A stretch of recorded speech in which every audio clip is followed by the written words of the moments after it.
stuff here. All right. So, I think Coach Corrigan alluded to it a few seconds ago.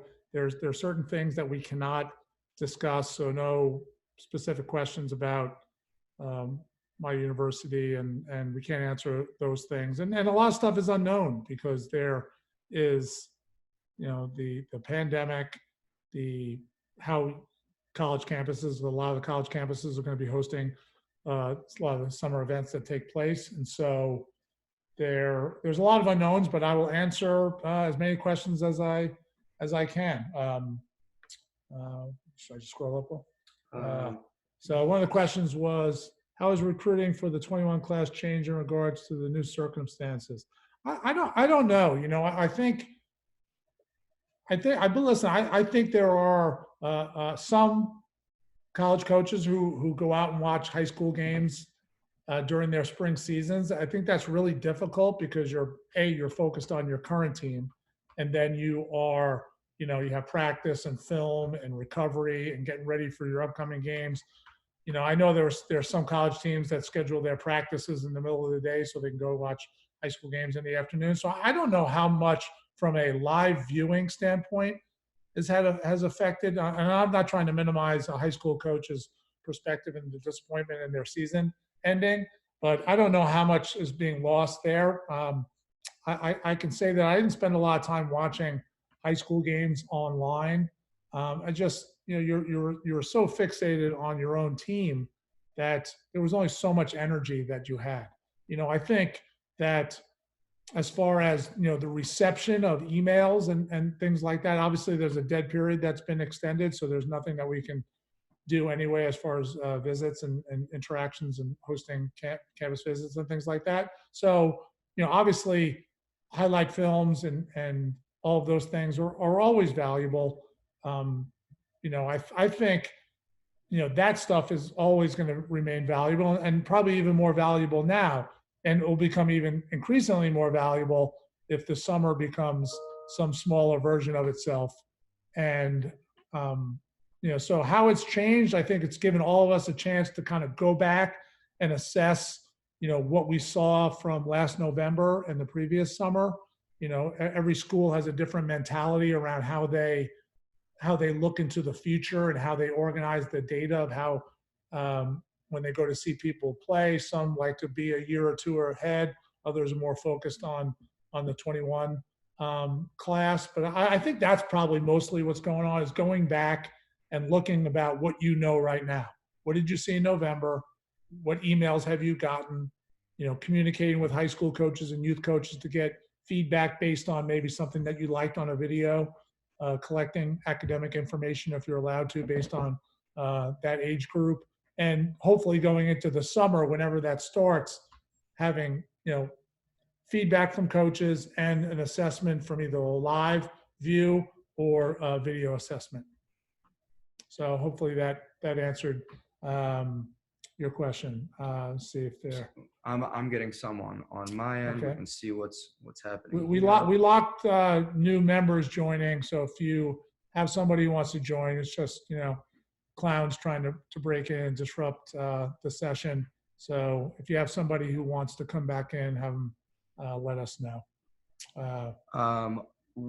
Good question here. What is the chance? What is the likely? Yep, you got it. What is the chance or likelihood of the NCAA extending summer recruiting window into August? The changing of rules is not something that could be done on a whim. Obviously, there's special circumstances and special time. That could happen. I think, there's a couple of schools of thoughts on that stuff. One of the reasons why the August time period, is protected is, June and July are pretty full. Everybody needs a break. You have athletes who are getting ready for their school. Some school start in early to mid-August. Guys who play football are starting their football training. So it's not as easy as it sounds. I don't know what the appetite would be for something like that. Particularly when you have guys who are going to be playing other sports and how that might impact that. There's all these unintended consequences.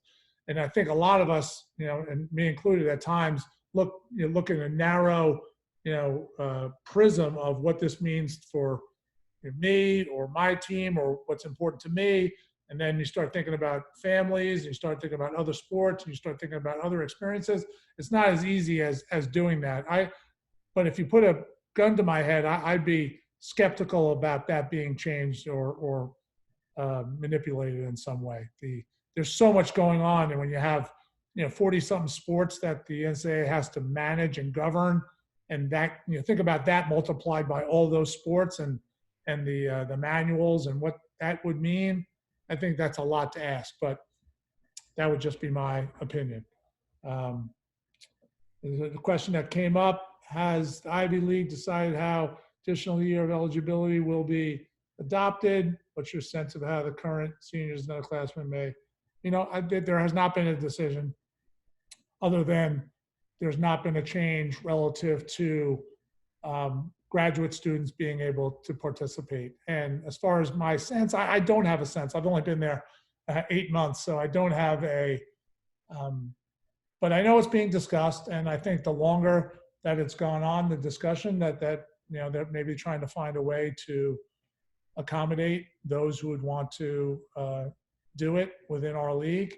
So I'm cautiously optimistic because no definitive no has come up yet. So we will see. I think hopefully something comes out in the next 2 weeks.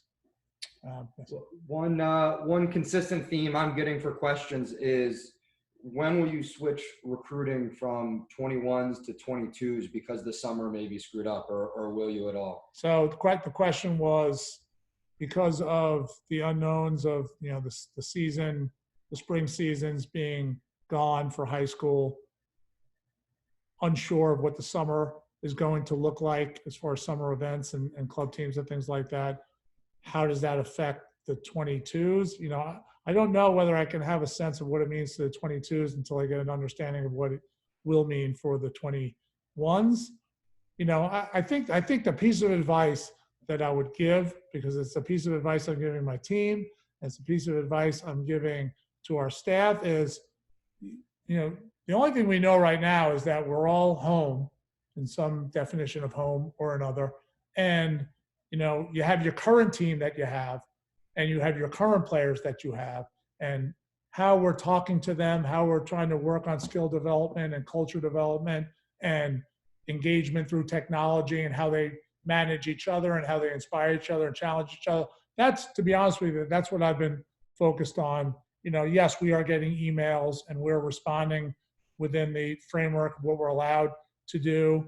If it's a 21, we can do the things that we can do with them. If they're 22s, we can only send a questionnaire and acknowledge the receipt of that questionnaire and have really narrow types of communications with their coaches. And so what this will mean for the 22s, I think, is unclear until we find out what it means for the 21s. And, I think I'm hoping that there'll be some sort of summer events. I think the club teams and the club organizations are trying to figure out what they can do, where they're going to do it, how they're going to modify it.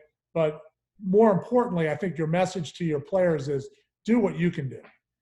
All of that stuff is out of your control. Just like for me, the decision within our league is completely independent of me. So what I do control is, working with our staff to get better as coaches and working with our players to get better as people and players.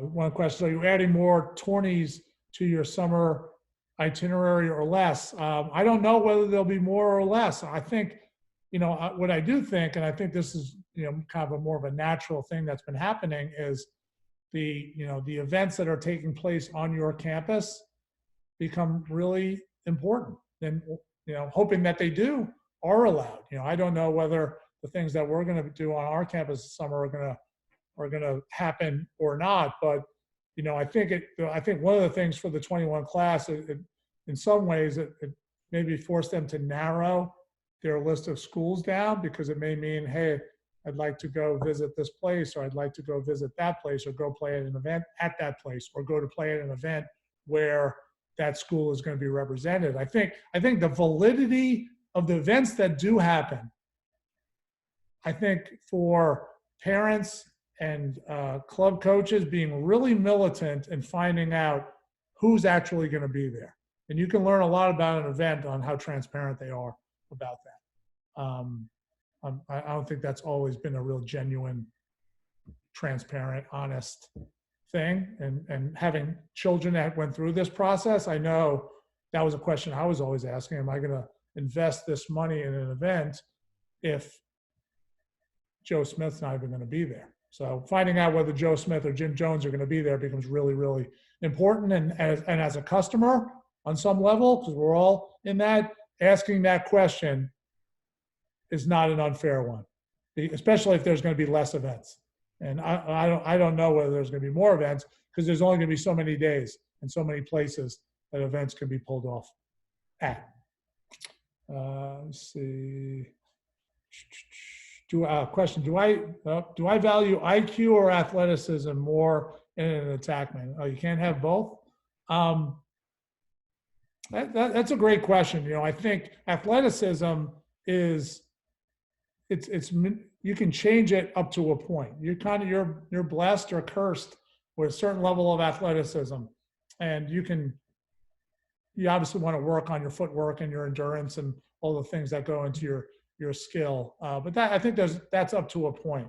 IQ is much more of a manageable variable, and learning how to watch film, studying the game, watching a variety of games, playing as much as you can, watching film of yourself in a really self-critical way is a really valuable trait. You know, it's something that we work on with our guys at our place a lot, because, you know, every school has limits on the amount of time that you can be with your players. And so, you know, you can feed them, you can throw the pole in the water and fish and pull it and feed them, or you can teach them how to fish. I'm a big fan of teaching guys how to fish, meaning how to become students of their own game. So not to make myself irrelevant, but to make them a partner with me in their development. I think that's really critical. Yeah, but you want a little bit of both. If you're a freak athlete and have no IQ or really low IQ, your freak athleticism better be so valuable and not disruptive that we can use you in a really narrow way. Like if you're a guy who just straight run by people but can't shoot and can't roll back, throw back, then let's put you out there, run by someone, and throw the ball forward. You know, so skill and IQ can limit you if you can't make good passing decisions or shot decisions. All that athleticism could be a burden instead of a blessing. IQ is much more manipulative. You can manipulate that a little bit more. And again, we can't answer questions from you know, guys in the 22 class. So,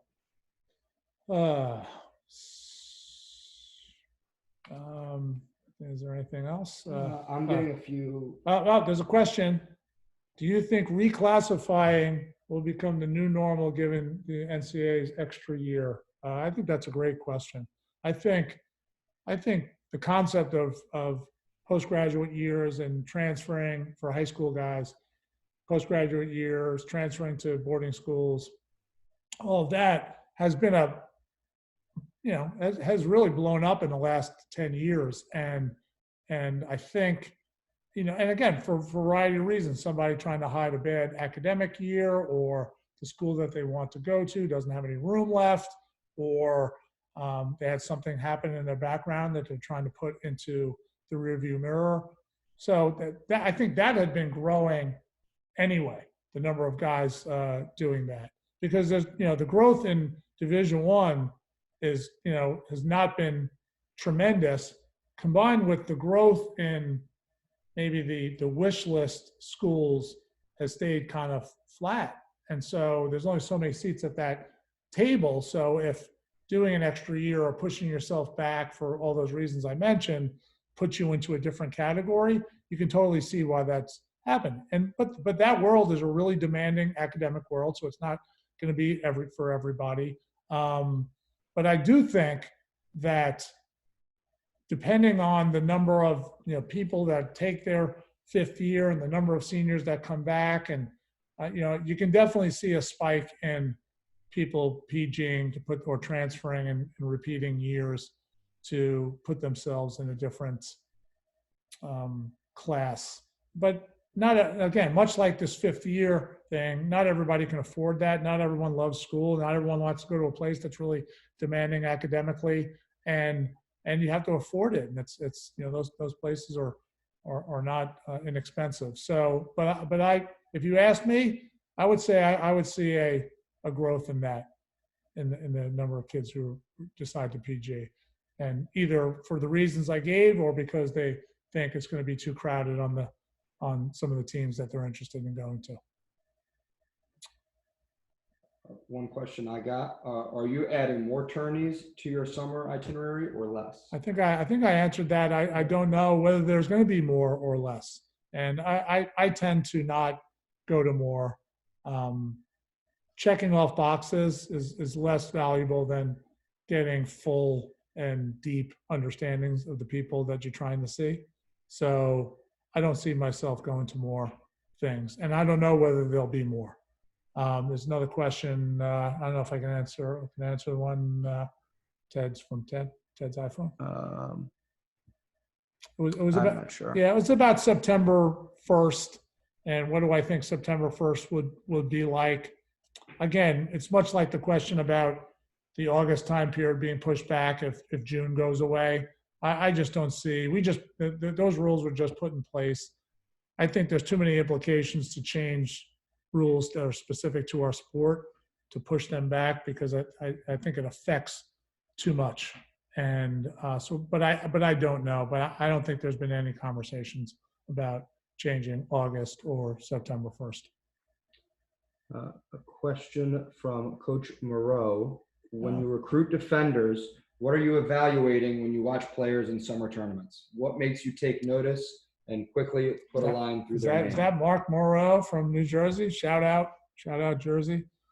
Thanks, Mark. What we look for in defensemen is, the first part that you notice more often than not is how guys move. And, the guy who's freaky athletic, moving left to right and north-south, everybody's going to recognize that guy. We're all going to tilt our head down and we're all going to write, the guy who just covered somebody really well or scooped the ball and ran with it.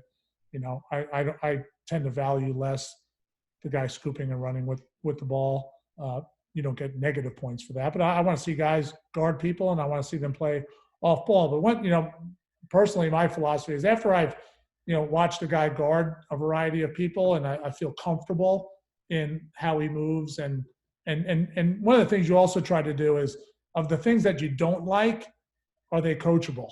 Or can you coach them out of them? Whether it's a guy who's checking too much, for me, a guy who's checking too much and swinging his stick or getting a lot of penalties or late hits and things like that, are those things that you can kind of coach out of somebody. But after you get a sense of how they move, agility-wise in small space, because there are guys who are freaky fast who aren't great east-west, and it's a conundrum that I think it's hard to explain. Then you have guys who are freaky, efficient east-west and small 3- and 5-step movements who, run a 5.1 40. And, that's not very fast. And so, like what you're willing to trade off. I tend to value guys who can guard people in really small space and who make good approaches and who move well enough. If they're freaky athletic and they move in small space and they can run with the ball and scoop with it, you're checking off and you have kind of your own little grading system about all those variables. And then I tend to watch a lot of guys off ball.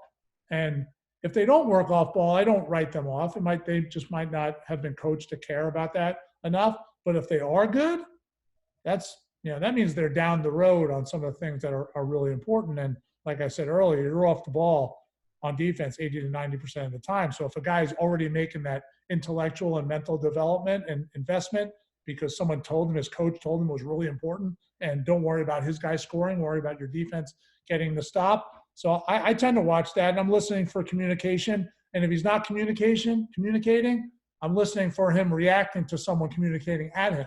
So you get graded on kind of a curve. And so you're looking, there's 5 or 6 variables that I look for in a defenseman and try to give them a grade on all of that. And then talking to their club coaches and their high school coaches and get a sense of their work ethic and their character and their dedication and their sense of teamwork. All those things kind of get folded in together when I'm evaluating defensemen.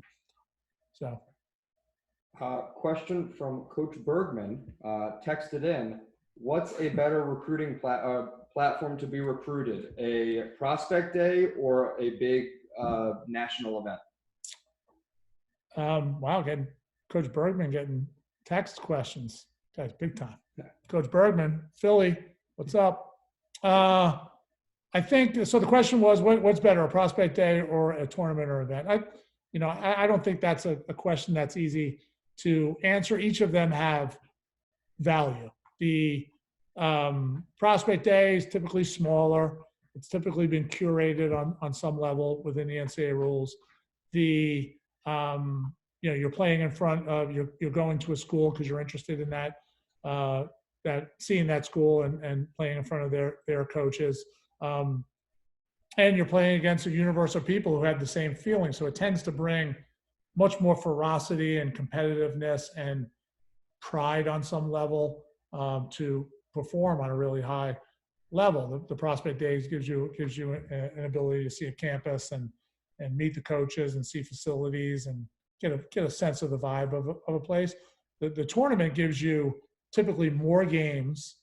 You're playing with your friends, so you have a sense of whether it's a high school tournament or a club tournament that you're playing, with guys you're used to playing with. So there's pride built into that because you have rivalries with other club teams and scores being kept, and pride and ego are on the line. So that's always really important. You don't typically get the coaching, not the coaching from the club staff. I'm talking about the coaching from in between games and things like that. You're playing 4 or 5 games over a day or two. They tend to blend in together. The tournaments are valuable for the coaches because you can see thousands of kids versus 100 kids.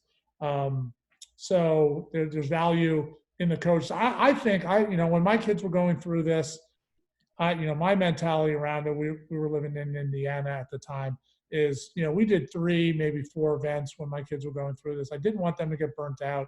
Didn't want them to hate it. I wanted to give them room for them to say, I want to take this week off.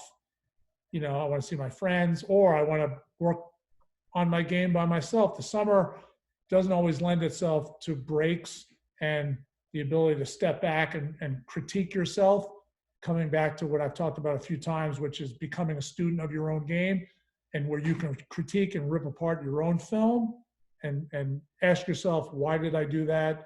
Why did that happen? Was that instinct or impulse or IQ, or why did I let that defenseman do that to me? Or why did that defenseman get away from that? So I think having some breaks is healthy physically. It's healthy for parents financially. I'm pretty damn sure. I know that from personal experience. And it gives you a chance to be the biggest critic of your own game. So I think each of them have value.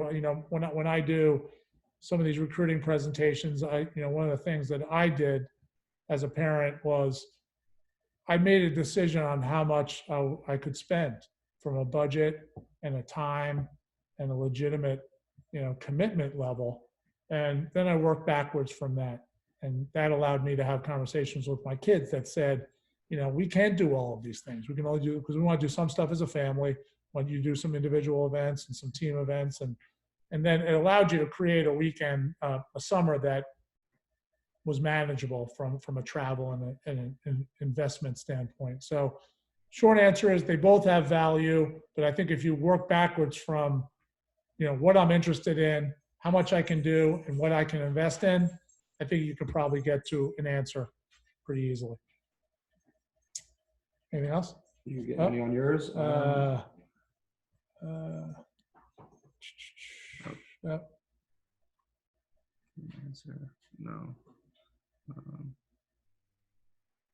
It's a question about, academics. It's a little too specific for me to answer, but each school, there are some of the schools that are at the pantheon, at the highest point academically, have a certain kind of influence with or relationship with admissions, and other places that are at the same level have more. And so you're never going to know that. A parent or a club coach is never going to know that, because besides not knowing what each individual's school's academic assessment and admissions relationship is, you're not going to know how a class is coming together. And certain schools have classes that have to look a certain way. Certain schools have individuals that need to look a certain way. Some have different needs based on position. Timing matters. An assessment in end of July, academically and skill wise, could be different than, the end of October, when maybe a class is starting to come together. So it's almost like looking at a bank vault with all the little tumblers and all the things that kind of link together. But instead of it being two things that you're trying to unlock, there's like 5 or 6 different gears, and they're all kind of clicking together, and it varies from school to school. So timing, affordability, admittability in July versus admittability in October or December, it shifts all the time. And so it's not an easy linear thing to answer. And so what I always defaulted back to is, controlling what you can control is, taking a difficult class load. You get credit, not only weighted on your transcript, but perception. If you're taking a hard schedule, you get benefits. You get a weighted benefit, and you get a perception benefit that you're taking the hardest path. And keep on asking questions of the coach who's recruiting you, because an answer in the end of July, when they have 2 people committed, could be different than the middle of November and they have 7 committed, because the class is starting to come together, and how each school does it varies. The number of tests that you take, and the test taking part is really important right now, because some of the March, April, and May exams were canceled. And so because they were canceled, it makes this June exam, which hasn't been canceled yet, crazy valuable. Because after that exam, I think there's subject tests and an SAT and an ACT sometime in early June. There's no other exams until August, the end of August. And so I don't know whether the College Board is going to add more exams in, things like that. I don't know how, individual schools are going to look at, much like recruiting. If you don't have more events to see people, you're going to have to make assessments based on what you know right now, based on November and the previous summer. Just like that, an admissions office doesn't have as much, has a certain number of years where you're sitting in a classroom, and part of a year where you're watching your classes on a computer screen, and you have less SATs and ACTs. So what that means is, and what I've told a lot of people is, own today. Just like you're working on your skill, own today, own your conditioning, own your skill, own your IQ. It's all you can do. There's nothing else. And everybody's in the same boat. So using that as an excuse is not going to hold a lot of water to a college coach or an admissions office. So what you do own academically is, I got to crush my classes online. I got to engage with my instructors. I got to ask them questions. I got to do the extra help Zoom sessions. I got to hand my work in on time. I got to double, check my work on my math and my essays and my school projects. You got to crush that, because nobody is going to listen to the sob story of it, because everybody's in the same boat. So do your test prep, do your SAT and ACT and your subject test prep. If that's on Zoom too, you got to crush that. If it's on a book, you got to crush that. And when you have your next opportunity, that has extra value because there's been less tests. So I'm not sure if I answered your question, but I think that might be it. And Kevin Gates, you are not a freak athlete. I know you. I know Kevin Gates, and you're no freak athlete. I think we're going to come back to this recruiting concept maybe as a standalone webinar. There's been a lot of questions, but thank you for coming, and thank you for participating. All you guys who are trying to hack in, no soup for you. I think we got everybody. A lot of really good names. We appreciate that. A lot of really good fake names that we can't share. But we'll see you again in a couple of days, and thank you. Email us with questions, send us suggestions, and we'll see you next time, and go Crimson.